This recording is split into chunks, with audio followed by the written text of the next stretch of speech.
Okay, we've got a quick update for 2020 and 21 model owners. When you're taking your dashboard out to either install the replacement we sent you, you'll notice a little difference in the installation. You need to pop this bottom tab up from the bottom, but you're not going to release anything from the top. We need to simply put something underneath the bottom tab and lift this edge up just like that, and that is released. Okay, so just put your finger underneath this side, which is by the glove box, and pop it up, and that's holding the dashboard in.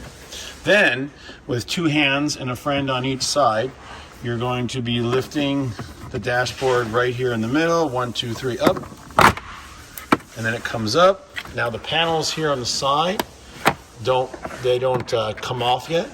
And just simply wiggle it out like this and gently remove it. Now, we want to remind everyone, one important step is make sure that there is a metal clip in each of these holes. So you're going to see 4 here on each side in 2021 dashboards and 2022s. Also make sure the foam is in the right spot. And then on the dashboard itself, before you ship it back to us or you reinstall the replacement we sent you, you've got to release these 2 clips to take the panel piece off. So this will snap right back in when you get our replacement, but we're going to show you how to take it off right now. Okay, now to release the side panel, you've got 2 small tabs in the center of these clips that you have to lift up, and then you simply push it away.